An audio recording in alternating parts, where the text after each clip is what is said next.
السلام علیکم ورحمۃ اللہ تعالی وبرکاتہ۔ میرے پیارے ناظرین، امید ہے کہ آپ سب خیریت سے ہوں گے۔ اللہ تعالیٰ آپ سب کو خوش رکھے، اپنی حفاظت میں رکھے، دین و دنیا کی بھلائیاں اللہ تعالیٰ آپ کو عطا فرمائے۔ ایک سوال کیا گیا ہے کہ فرض نماز کی تیسری اور چوتھی رکعت میں صرف سورہ فاتحہ یعنی الحمد شریف پڑھنا چاہیے یا کوئی سورت بھی ملانا چاہیے، اس کا کیا حکم ہے؟ یعنی نماز میں الحمد شریف کہاں کہاں پڑھنا چاہیے اور کہاں کہاں نہیں پڑھنا چاہیے۔ نماز کا یہ بہت اہم اور ضروری مسئلہ ہے۔ ہر مسلمان کو یہ مسئلہ معلوم ہونا چاہیے تاکہ ان کی نمازیں خراب ہونے سے بچ سکیں۔ تو آج کی اس ویڈیو میں ہم آپ کو یہ مسئلہ بالکل باریکی سے سمجھانے کی کوشش کریں گے۔ گزارش ہے ویڈیو کو آخر تک دیکھیں، دھیان سے سنیں اور اس مسئلے کو اچھی طرح سمجھ لیں، اور چینل کو سبسکرائب کر کے بیل آئیکن ضرور دبا دیں۔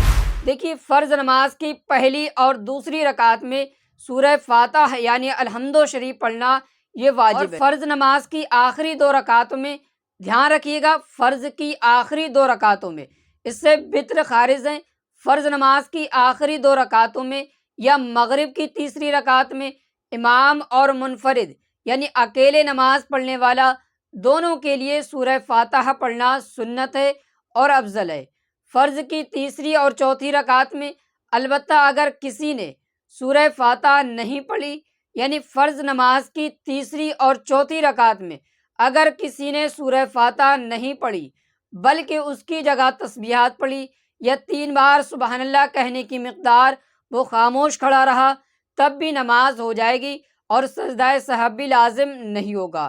البتہ بالکل خاموش کھڑے رہنا یہ مناسب نہیں ہے، اور فرض نماز کی آخری دو رکعتوں میں یا مغرب کی تیسری رکعت میں بھولے سے یا جان بوجھ کر اگر سورہ فاتحہ کے ساتھ کوئی سورت ملا دی تو بھی نماز ہو جائے گی، بلکہ بعض ائمہ کے نزدیک منفرد یعنی اکیلے نماز پڑھنے والے کے حق میں سورہ فاتحہ کے بعد میں فرض کی تیسری چوتھی رکعت میں سورہ فاتحہ کے بعد سورت ملانا مستحب ہے، البتہ امام کے حق میں مکروہ ہے، اور اگر مقتدیوں پر گرہ گزرے تو یہ حرام ہے، اور سجدہ سہو منفرد اور امام دونوں پر لازم نہیں ہوگا۔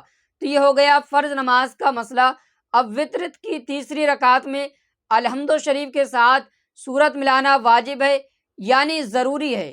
فقہ حنفی کی بہت ہی مشہور و معروف کتاب فتاوی عالمگیری میں یہ مسئلہ تفصیل کے ساتھ لکھا ہوا ہے۔ یہ تو ہو گیا فرض نماز میں اور وتر نماز میں سورہ فاتحہ پڑھنے کا مسئلہ، لیکن سنت اور نفل نماز کی ہر رکعت میں سورہ فاتحہ پڑھنا واجب ہے۔ تو میرے پیارے ناظرین، اس مسئلے کا خلاصہ یہی نکلا کہ فرض نماز کی تیسری اور چوتھی رکعت میں سورہ فاتحہ پڑھنا سنت اور افضل ہے۔ امید ہے آپ یہ مسئلہ اچھی طرح سمجھ گئے ہوں گے۔ اب میں آپ سے ایک سوال کرنا چاہتا ہوں کہ آپ فرض نماز کی تیسری اور چوتھی رکعت میں سورہ فاتحہ پڑھتے ہیں یا نہیں، اور سورہ فاتحہ کے ساتھ کوئی سورت ملاتے ہیں یا نہیں؟ اگر ملاتے ہیں تو کمنٹ باکس میں ضرور لکھیں۔ السلام علیکم ورحمۃ اللہ تعالی وبرکاتہ۔